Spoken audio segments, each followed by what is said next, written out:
Oh boy, what a ride this one was. I so there's this one editor who was in Moonraker whose name was John Glenn, with one N and not two. And of course there's the astronaut John Glenn, who went up in space, so why not that? Moonraker is so over the top, so ludicrous, and so divisive amongst the fans that even Roger Moore himself had to make fun of it. But at the same time, you gotta appreciate this for the absurdity of it. Let's get this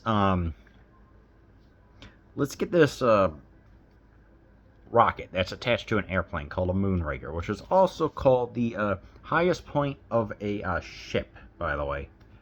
Like with the sails and the sailboat, if you will. Let's get that. Let's have a guy named Hugo Drax who's going to try and create a new master class of humans. It's like what? Yeah, there's a word for it. Not neonates. Transcending humanity into postmodernism, I guess you could say. You never thought I'd use that to describe James Bond. And he's got this rocket that's going to take it out into space. He's going to have these 5 little satellites or orbits or whatever that are going to go and release this serum that can pretty much eliminate 100 million people. And then, to top it all off, let's get James Bond to go into space. Let's have him somehow pilot a rocket. An actual rocket that...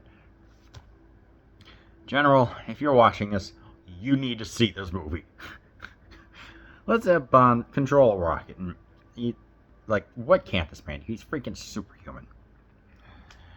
Oh, it's so fantastic. I mean, even the woman, she's not a bimbo. Thank goodness. Her name is Holly Goodhead.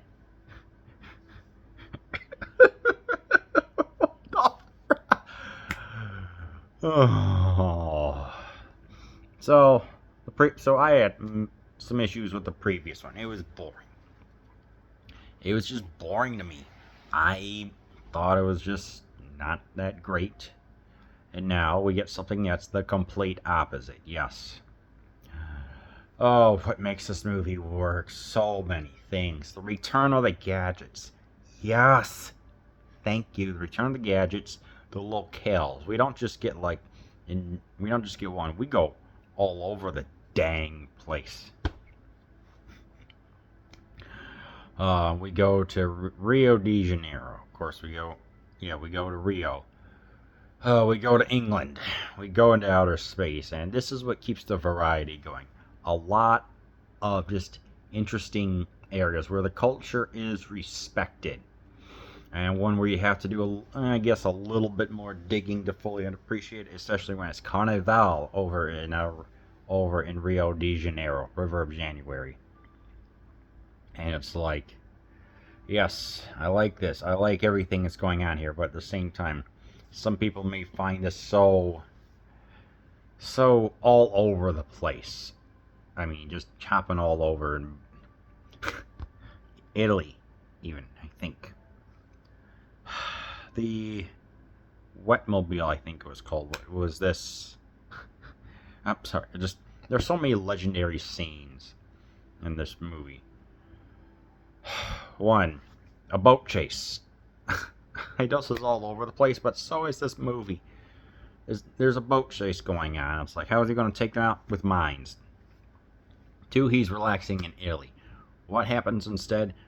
His boat transforms into a cruiser, and it just pretty much just pilots itself, and Bond's just relaxing. There's even one resident who looks at a bottle of wine, I think, and said, "Have I been drinking too much? I couldn't for." What the? Yeah, that was just so goofy and over the top. I'm just like, what the hell?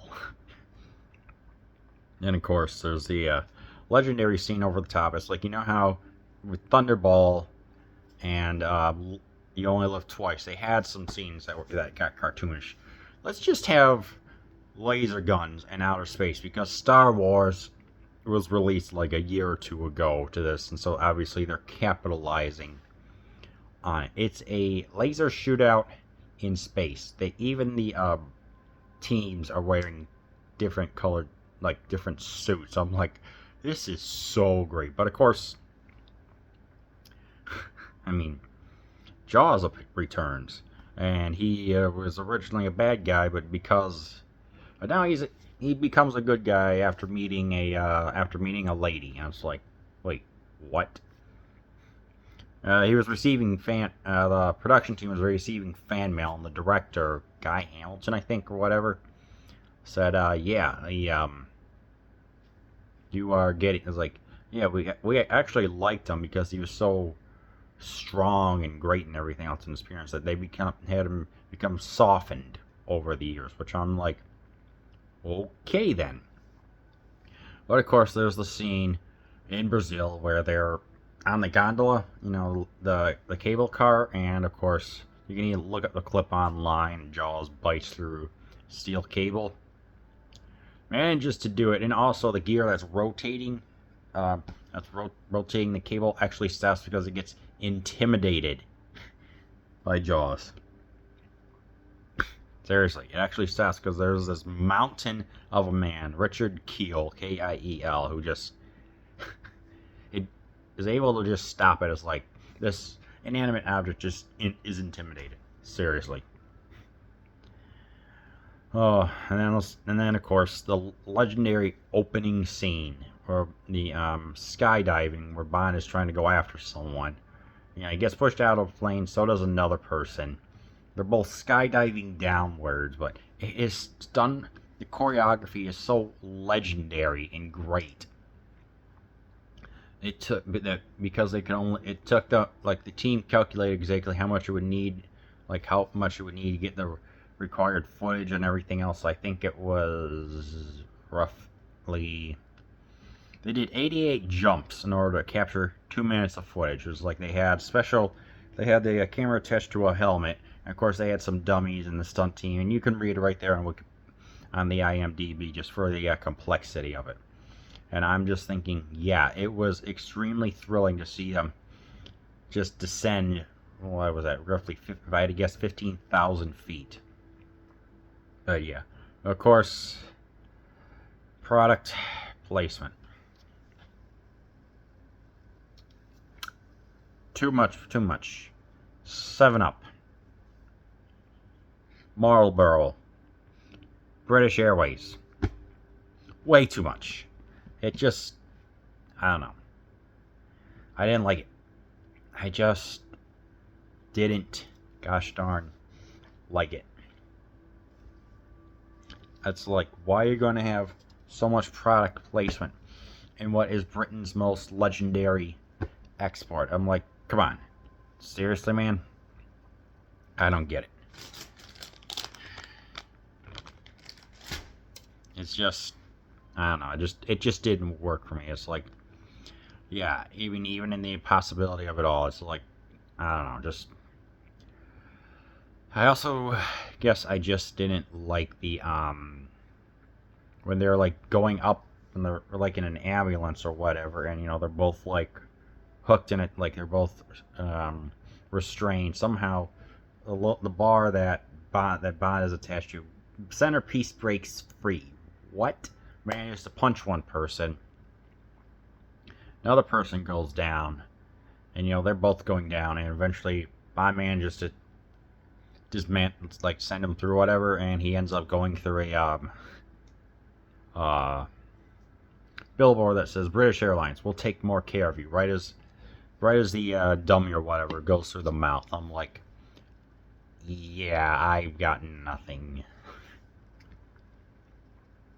This movie was trying to seem like it was,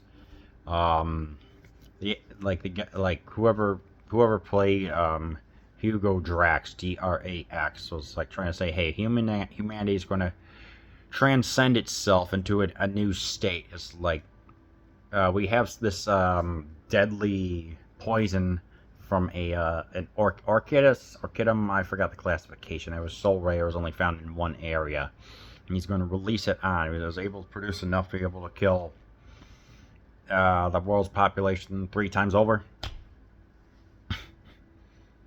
Yeah, I don't know what to say. It's like you're going to transcend that into, there's a phrase for it, human transition. I forgot what the phrase is. You know what I'm talking about, but just wow. All I can just say is wow. Oh, this was truly the apogee of ridiculousness. Of course, just the absurdity. I mean, even freaking what's his name, Sean Connery said, yeah, it's lost any sense of reality. Even in those 5 or 6 movies that I was in, at least there's some reality here. It's just gone completely over the top. And I have to agree. Whether if it's all the spacesuits, it's part of its charm. Yes, it's ripping off from Star Wars 2001: A Space Odyssey with the space station, the suits, and everything else. But that's the point. You'll be entertained as heck for 2 hours. Okay. And also to know, in a little bit of a down note, this was also Bernard Lee's final role as the head of the organization M. Unfortunately, he died during the pre-production of For Your Eyes Only, and well, at least he went out with a pretty dang good role, I will say that. So, in order to not be so down, let's just say that, let's end with a couple of funny lines, of course. Who is that guy? Do you know him? Not socially. His name is Jaws. He likes to bill people. And then right at the end, as they're about to broadcast Holly Goodhead and James Bond, lo and behold, they're in bed. They're going to show it to the Queen Elizabeth II. But then, right as they're doing, it's like, yeah, this was a joint venture between 2 different countries. And right as they're getting busy, they're going to broadcast it. And then, of course, Q comes in with one of the greatest lines of all time. He is reattempting re-entry. He's going to attempt re-entry. You can figure that out. So yeah, truly a great line. So yeah, this is definitely divisive. Moonraker is it's so over the top. It's actually great, but then again, you may not like it. This is one truly where your mileage may vary, but seriously, I do recommend that you watch Moonraker.